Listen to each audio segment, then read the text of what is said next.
अस्सलाम वालेकुम दोस्तों, कैसे हो? उम्मीद है कि सब खैरियत से होंगे। अल्लाह आप लोगों को ऐसे ही खुश रखें।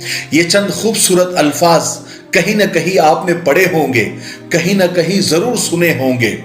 रोशन ख्याली, मॉडर्निज्म, लिबरलिज्म, ब्रॉड माइंडेड, मतलब कि खुल के जियो, खुल के बोलो और खुल के रहो, यानी सब खुला खुला, अंग्रेजों की तरह नंगा या आधा नंगा। ये वो कल्चर है। और परवाह किसी की भी मत करो, ना तहजीब की परवाह करो, ना दीनदारी की परवाह करो, ना कुरान और हदीस की परवाह करो। और पर्दा तो इनकी डिक्शनरी में है ही नहीं। ये कल्चर में पर्दा दूर दूर तक नहीं है। लेकिन ये अल्फाज जितने बोलने को खूबसूरत लगते हैं या सुनने को खूबसूरत लगते हैं, उसके पीछे उतनी ज्यादा तारीकी है, उतना ज्यादा अंधेरा है। और एक औरत जिसका जमीर जिंदा है, वो जो भुगतती है।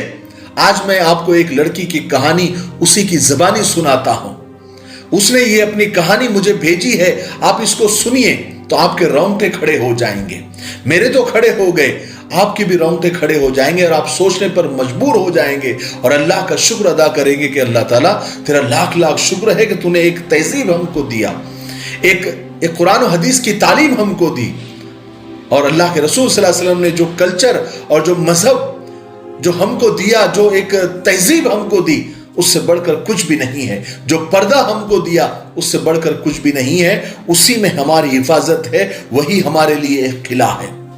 वो लड़की अपनी कहानी सुनाते हुए कहती है कि शाज़ेब आम लड़कों से बिल्कुल अलग था। गर्लफ्रेंड से शादी नहीं करनी, और जिससे शादी करनी है उसे गर्लफ्रेंड नहीं बनाना। लड़के आमतौर से यही सोचते हैं ना कि गर्लफ्रेंड और बॉयफ्रेंड का जो कल्चर है, ये टाइम पास के लिए अक्सर जगह पर होता है। 10 में से 9 कहानियां यही है कि हम दोनों बहुत प्यार करते थे, बहुत मोहब्बत करते थे, बहुत साथ में घूमे और फिर उसने ब्रेकअप कर दिया, शादी के वादे किए और ब्रेकअप कर दिया। कोई तो बिल्कुल लड़की की पूरी जिंदगी बर्बाद कर देता है, उसके जिस्म से खेलता है और फिर उसे छोड़ देता है। यह है बॉयफ्रेंड और गर्लफ्रेंड का कल्चर। अल्लाह हम सब की हिफाजत फरमाए। वो लड़की कहती है कि शाज़ेब कॉलेज के जमाने से ही मुझे उससे मोहब्बत हो गई थी और वो भी मुझसे मोहब्बत करता था। और हमारे साथ अच्छा ये हुआ कि उसने मुझे गर्लफ्रेंड भी बनाया और मुझी से शादी की। मैं भी शाज़ेब की तरह बिल्कुल ब्रॉड माइंडेड, रोशन ख्याल और एक लिबरल लड़की थी। दकियानुसियत और पुरानी सोच और मौलवियों से तो मुझे अल्लाह वास्ते बैर था, दुश्मनी थी। हमने साथ मिलके जो ख्वाब देखे थे, उस जमाने में उसको पाना बिल्कुल मुश्किल था और आज तो बिल्कुल नामुमकिन हो चुका है। मगर शाज़ेब जितना शादी से पहले अच्छा था, उतना अच्छा शादी के बाद साबित हुआ। वो मुझे हर जगह घुमाने ले जाता, अपने दोस्तों से मिलवाता और मैं भी बड़ी खुशी खुशी से मिलती। कभी कभी हाथ मिलाती, कभी कभी गले मिलती, कभी गाल को गाल लगाकर हम मिलते। मैंने कहा ना, हम रोशन ख्याल थे, ब्रॉड माइंडेड थे, लिबरल थे। और वो लड़की कहती है कि मेरी जिंदगी को बर्बाद इसी रोशन ख्याली और ब्रॉड माइंडेड और लिबरल सोच ने ही किया। वो लड़की आगे कहती है कि ये उन दिनों की बात है जब मैं शाज़ेब की निकाह में आई थी, तो हर रात शबे बारात और हर दिन ईद का दिन था। एक दिन शाज़ेब मुझे अपने बॉस से मिलवाने के लिए ऑफिस ले गए। अगरचे मेरी शादी में बॉस से मुलाकात हो चुकी थी, वो पहले भी मुझसे मिल चुके थे, लेकिन शाज़ेब के कहने पर मैं उनके साथ चली गई। शाज़ेब के बॉस मुझसे बड़े अच्छे अंदाज में मिले। मेरी खूबसूरती और मेकअप और मेरे ड्रेसिंग ने उन्हें घायल कर दिया था। उन्होंने मुझे फौरन एक कॉम्प्लीमेंट भी दिया कि आपकी खूबसूरती से तो कोई भी शख्स घायल होकर आपके कदमों में गिर जाए। You are so beautiful. फिर उन्होंने मुझे फौरन एक ऑफर भी दे दिया। शाज़ेब के बॉस ने शाज़ेब से कहा कि शाज़ेब, मेरी सेक्रेटरी की पोस्ट तो खाली है, अगर तुम राजी हो तो मैं आपकी बीवी को रख दूं, वो पोस्ट दे दूं, फौरन नौकरी देता हूं और तनख्वाह भी अच्छी दूंगा। लेकिन मैंने बीच में बोलकर माजरत कर ली कि मुझे ये नौकरी नहीं करनी। शाज़ेब ने अपने बॉस को घर आने की दावत दी, बल्कि यूं कहिए कि घर आने पर इसरार किया, प्रेशर डाला कि नहीं सर, आपको तो मेरे घर पर डिनर के लिए आना ही होगा। बॉस तो पहले से तैयारी था, बखुशी और रग़बत के साथ उन्होंने दावत कबूल कर ली। शाज़ेब के बॉस जब घर आए तो उनकी निगाहों में मुझे वो गंदगी और वो गलाजत और वो हवस मुझे नजर आई। मैं समझ रही थी कि उसकी निगाहें, शाज़ेब की बॉस की निगाहें मुझे किस नजर से देख रही है। औरत को अल्लाह ताला ने ये कमाल दिया है, ये कमाल की हिस्स दी है कि वो मर्द की खबीस निगाहों को ताड़ लेती है, बआसानी समझ जाती है कि मर्द मुझे किस निगाह से देख रहा है। फिर रफ्ता रफ्ता शाज़ेब के बॉस ने मुझसे ताल्लुकात बढ़ाने की बहुत कोशिशें की, लेकिन मैं उसे इग्नोर करती रही। एक दिन तो उसने मुझे साफ साफ लफ्जों में मुझसे यह कह दिया कि देखो, शाज़ेब की तरक्की, उसकी तनख्वाह में इजाफा, गाड़ी, फ्लैट सब उसको मिल सकता है अगर तुम मेरी बात मान जाओ तो।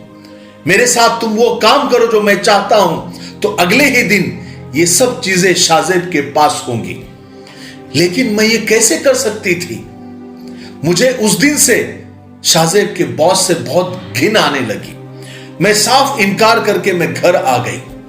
एक हफ्ता तो खैरियत के साथ गुजरा। उसके बाद एक हफ्ते के बाद शाज़ेब के ऊपर गबन, फ्रॉड, धोखे का इल्जाम लगाकर न सिर्फ शाज़ेब को ऑफिस से, नौकरी से निकाल दिया गया, बल्कि उस पर FIR भी लिख दी गई और जेल भेज दिया गया। और मुकदमाबाजी, कचहरी और कोर्ट आप तो जानते हैं, गरीबों की बस की बात कहां है। आहिस्ता आहिस्ता हमारे जेवर बिके, चीजें बिकी, लेकिन मसला हल नहीं हुआ। आखिर में बॉस ने फिर वही ऑफर की कि अगर शाज़ेब की जिंदगी चाहती हो, सब वापस मिल सकता है, शाज़ेब भी मिल जाएगा और पूरी जितना मैंने आपको ऑफर दिया था वो सब वापस मिल जाएगा, अगर जो मैं कहूं अगर वो तुम करो तो। शाज़ेब की मां को भी पता चला, वो तो बेचारी शायद ममता से मजबूर थी। उसने मुझसे कहा कि अपने शौहर को बचाने के लिए तुम ये कुर्बानी दे दो। मैं सोचने लगी, क्या शौहरों की तरक्की के दरवाजे औरत की इज्जत कुर्बान करने पर खुलेंगे? क्या मैं ये कुर्बानी दे सकती हूं? लेकिन हालात ऐसे थे कि मैं ये करने पर मजबूर हो गई। फिर एक दिन शाज़ेब घर आ गए, लेकिन मैं अब वो नहीं रही। मैं दर बदर हो गई। बॉस की फरमाइशों का सिलसिला उस तक नहीं रुका, बल्कि उनके दोस्तों तक चला गया। जब शाज़ेब को ये सारी बात मालूम पड़ी तो शाज़ेब ने मुझे छोड़ दिया। अब बताइए कसूरवार कौन है? शाज़ेब, मैं या बॉस? कौन है? मैं लुट गई, बर्बाद हो गई, मेरे पास कुछ नहीं रहा, सब कुछ हाथ से चला गया। लेकिन आज बहुत दिनों के बाद मैंने कुरान पाक की तिलावत की और उसे मैंने तर्जुमे के साथ, तफसीर के साथ मैंने पढ़ा, तो मुझे अपने सवाल का एक जवाब मिल गया। एक आयत में अल्लाह तबारक व तआला अपने नबी से फरमाता है कि ए नबी, अपनी बीवियों से, अपनी साहिबजादियों से और ईमान वाली औरतों से फरमा दो कि अपनी चादरों का एक हिस्सा अपने मुंह पर डाले रखे। ये उनसे नजदीक तर है कि उनकी पहचान हो और वो सताई न जाए। अल्लाह बख्शने वाला और बड़ा मेहरबान है। वो लड़की सारी औरतों को ये नसीहत करती है आगे कि मेरी प्यारी बहनों, मैंने अपने रब की बात को टाल दिया था, मैं सताई गई और इस हद तक सताई गई कि मेरी जिंदगी मेरे लिए एक रोग बन चुकी है, एक बीमारी बन चुकी है। मेरी जिंदगी मुझ पर बोझ बन गई है, जहन्नम बन गई है। तुम ऐसा मत करना। ये पर्दा तुम्हारी हिफाजत की जमानत है। जब हिफाजत की शीट या जैकेट हम खुद निकाल कर फेंक देंगे तो फिर तो जख्म लगेगा ही लगेगा, और कभी कभी ऐसा जख्म लगेगा कि शायद मौत भी हो जाए। लिबरलिज्म, रोशन ख्याली, ब्रॉड माइंडेड, ये चीजें बहुत आम हो चुकी है। खुदा के लिए इसे मौलवियों का मसला मत समझिए। ये हम सब खवातीन, औरतों की हिफाजत पर मबनी इस्लाम और पैगंबर इस्लाम का एक बहुत बड़ा निजाम है और बहुत पाक निजाम है। اور وہ عورت یہ کہتی ہے، وہ لڑکی کہتی ہے کہ اللہ ہم سب عورتوں کی عزت کی حفاظت فرمائیں، اور یہ تبھی ہو سکتا ہے جب ہم قرآن و حدیث کی تعلیمات کو اپنائیں گے۔ مجھے امید ہے کہ اس کہانی سے ہم کو بہت بڑا سبق ملا ہوگا۔ یہ ماڈرنزم، لبرلزم اور روشن خیالی اور براڈ مائنڈڈ یہ چیزیں، یہ الفاظ کہنے کو تو بہت اچھے لگتے ہیں، سننے کو بھی بہت اچھے لگتے ہیں، لیکن اس کے پیچھے ایک تاریک گھاٹی ہے، ایک بہت بڑا اندھیرا ہے، اور عورتوں کے لیے تو یہ بہت ہی زیادہ خطرناک ہے۔ پردہ ہی ایک عورت کے لیے اس کی ضمانت ہے۔ اللہ تعالی ہم سب کو قرآن و حدیث کی تعلیم پر عمل کرنے کی توفیق نصیب فرمائے۔ ٹھیک ہے، تب تک میرے لیے، پوری امت کے لیے، پوری انسانیت، پوری مانوتا کے لیے، اور ہمارے پیارے ملک بھارت کے لیے، اور یہاں کی امن و شانتی کے لیے، ترقی انتی کے لیے خوب دعائیں کرتے رہے۔ السلام علیکم ورحمۃ اللہ وبرکاتہ۔